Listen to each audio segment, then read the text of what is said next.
Hello, everyone. We appreciate the opportunity to present to you all on some data standards we feel are necessary for HIM professionals to be knowledgeable about. And presenting to you today will be myself, Bethany Voigt, Catherine Kavanaugh, and Joanne Mejia. Instead of just covering only data set standards or only data interchange standards, we felt presenting both would provide a better insight for HRM professionals to grasp during this presentation.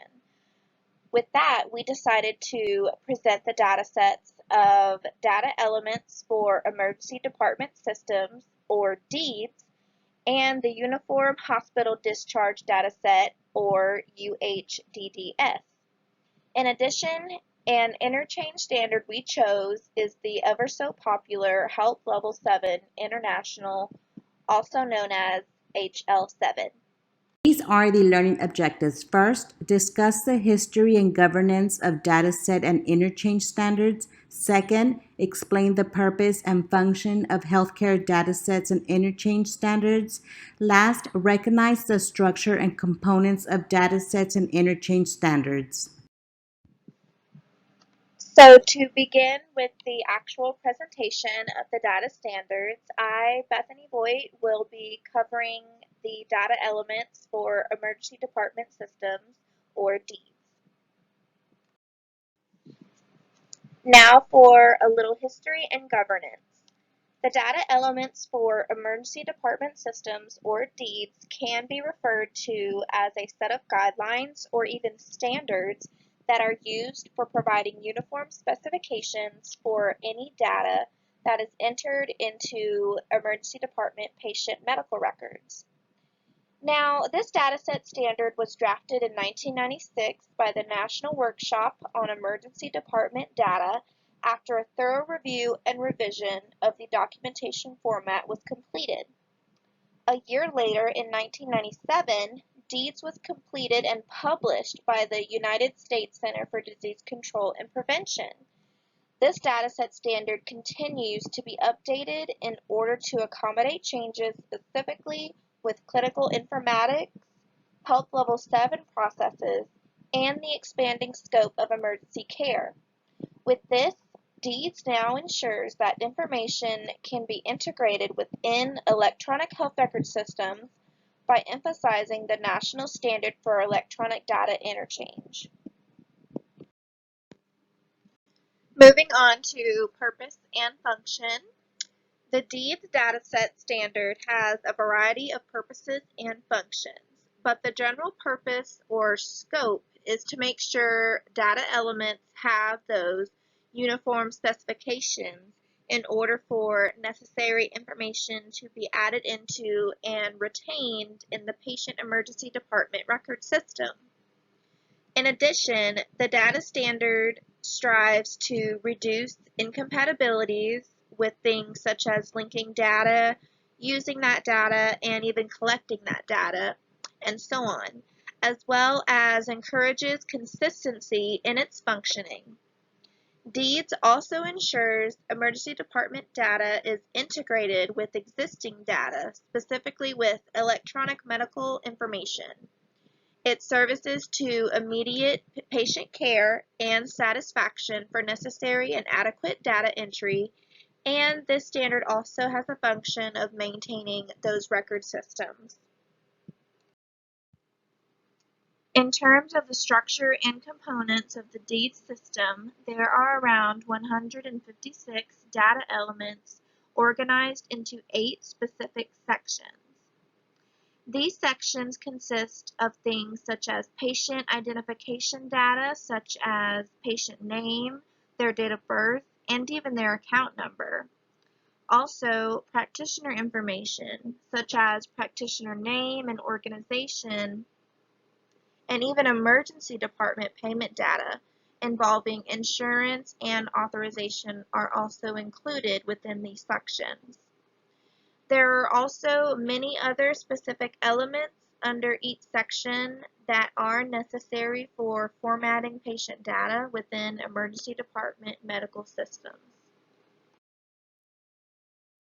My name is Catherine Kavanaugh, and I'm really excited to talk about Health Level 7 International.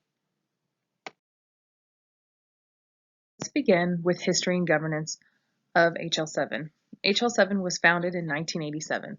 It's a non-for-profit standards developing organization that is ANSI accredited, and the organization is governed by the Technical Steering Committee and the Architecture Review Board and structured into 4 different steering divisions. Healthcare specialists in the Domain Experts Division use the common structures and building blocks developed by other divisions to create standards. Work groups that focus on the basic building blocks of HL7 standards can be found in the Foundation and Technology Division. They develop the HL7 methodologies, data types, and processes for creating XML and other representations of standards. Then there's the Structure and Semantic Steering Division. You will find the work groups that create larger patterns, structures, and components based on building blocks within this division. Then lastly, you have the Technical and Support Services Division that includes work groups responsible for supporting and developing tools that are used to create standards formulated from the various design inputs provided by the work groups. Within each of these divisions mentioned, there are several different work groups.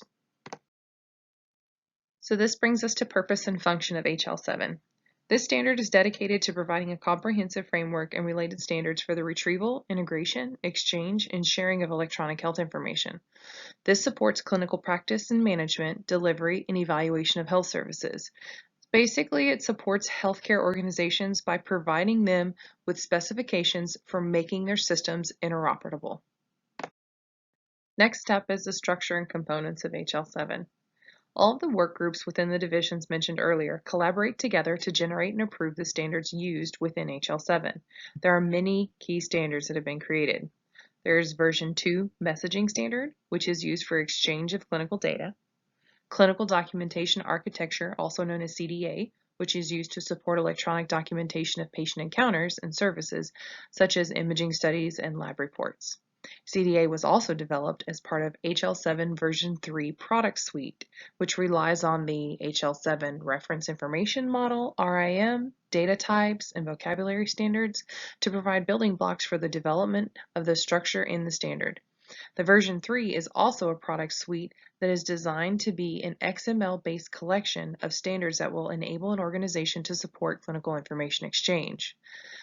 Then there is Fast Health Information Resources, which is a set of resources that represent granular clinical content. ARDEN syntax is a standard used to describe clinical decision support interventions, implementing healthcare guidelines. And then lastly is Clinical Content Objective Work Group, CCOW Context Management Specifications, which is another standard that's used by healthcare applications to coordinate between applications running on the same computer. Hi, my name is Joanne Mejia, and I'll be discussing the dataset Uniform Hospital Discharge Dataset, also known as UHDDS. History and governance. UHDDS was created more than 30 years ago, and it was developed by the National Committee of Vital and Health Statistics. In 1974, federal government adapted UHDDS for Medicare and Medicaid programs and became effective and required by the Department of Health and Human Services policy since January 1st, 1975. UHDDS became incorporated to the new prospective payment DRG in 1983, and by 1986, all federal governments had adapted the dataset. Revisions have taken place twice in 1975, then in 1984 and 86. Even though NCVHS recommended and circulated a revision in 1992 with additional recommendations, HHS has made no decisions on any of the recommended revisions. Purpose and function. UHDDS is a core set of data elements that are collected by acute care and from short-term stays, usually less than 30 days for inpatients. The data is collected and reported on inpatient hospital discharges data for Medicare and Medicaid programs. It is abstracted from the medical record and included in national databases. The goal is to obtain uniform comparable discharge data on all inpatients. Structure and components. The data can be categorized into 4 categories: patient identification, provider information, clinical information of the episode of care, and financial information. The official dataset consists of personal identification or a unique identifier.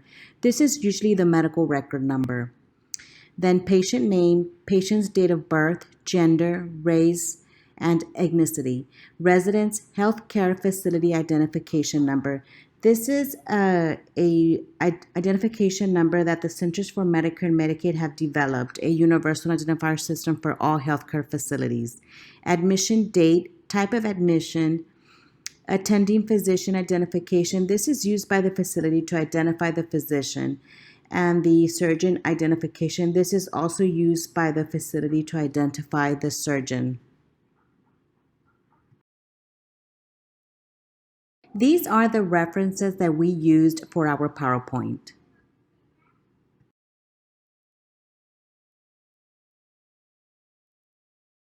Please let us know if you have any questions, and thank you for listening to our PowerPoint.